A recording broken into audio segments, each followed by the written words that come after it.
Hello and welcome back to Open. It is that time of the year again. That's right. The New York Latino Film Festival kicks off Latino Heritage Month with an impressive roster from nearly 20 countries. The New York Latino Film Festival has solidified its position as the premier urban Latino film event in the country. Founded in 1999, the festival produces culturally relevant and entertaining experiences that build audiences for Latino cinema, supporting the film community with professional development and fostering relationships for Latino talent. And this year, the New York Latino Film Festival returns with screenings, conferences, panels that culminates with an outdoor event. And here to share more, we welcome Director of Vida Nueva, Eliana Reyes, and Director of Grown, Alfonso Morgan-Terrero. All right, welcome Eliana Reyes, Eliana, director of the documentary Vida Nueva, and welcome Alfonso Morgan-Terrero, director of the short film Grown. Congratulations on being part of the New York Latino Film Festival this year. Thank you. Thank you. Now, I understand, Eliana, yours is a feature, right? Yes. So, It is. yeah, that's a lot of work. It is. It took my life, put it like that. And it looks like it was shot in the Dominican Republic. Half and half. Yeah, it was. Part of it was shot in DR, and then part of it was shot in Los Angeles.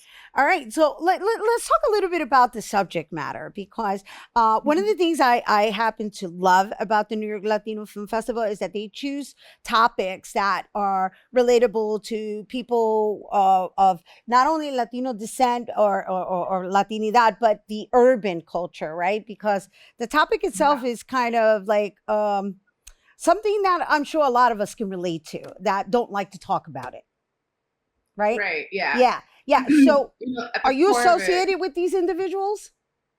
Am I what? Are you like related to these individuals that you documented? Yes. Okay. Yes. So the film is about me and my siblings and my father. Oh, so it's So you. I'm also in the film. Yeah. So it is about us reuniting and reintegrating with our father after his release from prison after 26 years. And so really at the core of it, yes, you can say it's about the families that have been impacted by long-term incarceration, especially a lot of the things that happened in that realm back in the 90s with a lot of the policies that were passed. But at the core of it, it really is about reintegration, forgiveness, and like the process of healing and kind of accepting what was and looking forward to accepting what could be from a place of hope moving forward. So it's a love letter to forgiveness and like and family, and just healing, which I think in our communities we don't talk enough about. We don't talk enough about our feelings and about the things that have impacted us and have shaped us as people. So it's a really vulnerable film. It is. From what I saw, I didn't realize that was you that talks about having been at family events. Of course, I only got to see the trailer, but Yeah. having been at family events to then it becoming just you, your mom, and another individual. I don't know if that was your son. I don't want to make assumptions. My brother, yeah. Your So we brother. have Okay. in the film we have 4 siblings. So we have more siblings. They just couldn't be a part of the taping. But basically, us 4 siblings, we get together to go. We captured what it was like preparing, knowing that he was probably going to come out, and then what that process was like, and then traveling to DR, and then physically reintegrating with him. So the executive producer Maximo, he is also my older brother. And so in the part in the trailer where you hear me talk about that, it was that him and I grew up together since we have the same mom. So it was about, we went from like all these big families, all these big parties with like my family, my Dominican side of the family, because we're also half Puerto Rican. And then all of a sudden it was just us, and that's part of the shock. The film takes you through each one of us siblings, what it was like for us when we found out, and then how did that impact our lives. All right. So one last question before we jump to Alfonso. When you now this is a final product, but did you know that this was going to be a documentary? Like, how many years have you been documenting this process is the question. Well, to be honest, I thought it was gonna. I was aiming for a short. Okay, I was aiming for a short documentary. I was aiming to just capture the moment that we saw him and do some like storytelling around that. But what happened was that when we went Dominican Republic at my grandmother's land, something really magical happened. All my siblings, everyone was like, you know what, I'm ready to talk. And so we captured everyone's interviews. And then at that point, I was like, well, let me get everything. So Yeah. then when I came back and I went through the footage, I was like, oh my God, I'm sitting on a feature. And I actually my first cut was an hour and 40 minutes. And so I condensed it now to an hour long documentary. And really, it is a documentary, but it's very innovative. We even use AI and other technology to Yeah. enhance pictures and give it movement. Uh-huh. So we also made an original soundtrack for it. So it's a very unique documentary. I broke some rules in that way. Nice. Um, Good for so you. that I love innovation. I don't know my about you, but I style, like innovation. yeah, my style, my brother's style, we brought really, it just has a different feel to it. It's not your typical journalistic observational documentary. So I'm excited for people to experience it. It's very immersive. Uh-huh. And we all might need some Kleenex when we watch it together, but but Yeah. yeah. Well, thank you for sharing all of that. And I definitely enjoyed the drone shots, but that's another conversation. Let's talk about Alfonso's short, his Yes. 9 minute short of Grown, which I got to tell you, I know we can't show the short because the idea is that people go to the festival to experience the short. But in watching it, I just in that 9 minutes, you left me heartbroken.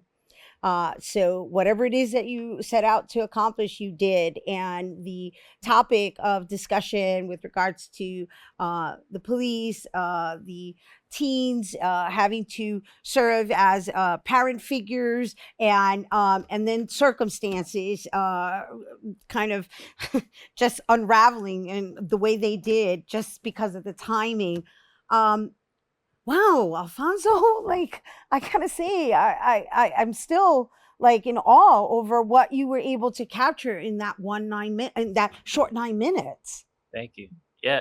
No, I mean, I think it's interesting what you mentioned with people taking on roles that they may not be ready to take on, and or maybe not knowing the implications of those roles. And I think that was sort of the idea for each character in the movie. The younger brother who wants to be, like any 12-year-old kid in the Bronx feels like he's grown already and talking a certain way and disobeying his older brother, things like that. And by the end of the film, him or understanding like, oh, like what's it going to actually be if I were to really be in my older brother's shoes who just had an altercation with the police. And so older brother, obviously, being a parental figure, probably without having asked to be one. And that's just suddenly what he was thrown into. And I think even on the level of the police officer, it was very important, for it not to be like a white police officer, because I feel like something that we wanted to explore in the film was what happens when us who are of the same culture are pit against each other because of the uniforms we wear or that we don't wear. Like when people of the same community are meant to police each other, it kind of creates something where we're kind of turning against each other to a certain degree. And it's a complicated relationship between a Dominican cop and a Dominican American civilian. So that was really what we were trying to explore. And obviously I dedicated it to my late brother who passed away last year. And it's sort of pulled from just growing up, dealing with the NYPD and also kind of coming of age probably before you're ready to. Right, which is an urban story, right? Because in essence, we all had to grow up faster than we would have, being raised in this environment because it's, survival of the fittest, really. Yeah. It's pretty much a necessity. It isn't even like an option. Right. And Yeah. so, but I do want to say that what I really genuinely appreciate about what I experienced is that you humanized everybody, including the officer, because the experience wasn't one of just the dynamics of I have authority and I have the authority to treat you whatever way I want to. You actually gave that kind of like that relating in a way that it's kind of like, yes, I am the authority figure and I'm going to exercise it, but it wasn't exercised until he was pushed to. do so. Right. No, exactly. And like the question though is like push quote unquote is like you're trained, if a civilian touches you, then you got to gear into action. But it's like what led to that? Right, What was, it's a blurry line between a right, cop trying to quote unquote relate to a yes, person and using points of relatability within the right, culture, but then it's like you were just talking Spanish to each other, but now you're arresting that same person. right. So it's yeah, I mean it's definitely something that I want to continue exploring, and it really is seen sort of as a proof of concept loosely for a longer narrative that I'm trying to continue to develop. So and I'm and and the, happy. and the professor of you seep through. I just want to say that the Oh, professor in you seep through in the storytelling, that's because you know why, underlying, like, I forget it, I analyzed the whole thing. Underlying the true topic of discussion is communication. mm. She teaching me. I didn't even know that. Well, because had he not responded in the way that he did, had he communicated what was really going on, Fair, fair. perhaps But that could have yeah, been prevented. Thank you both so much for making the time to be here. Once again, Eliana Reyes, director of the documentary Vida Nueva, and Alfonso Morgan-Terrero, director of the short film fiction film Grown. And once again, Vida Nueva is going to premiere on September 19th at 8:15 p.m. and Grown will premiere September 18th at 9:45 p.m. at the New York Latino Film Festival, which kicks off Saturday, September 15th and will run through September 22nd at the Regal Union Square, located at 850 Broadway. And for more information, you can visit all festival events by going to NewYorkLatinoFilmFestival.com. All right, stay tuned. Our Open Artist Spotlight is coming up next.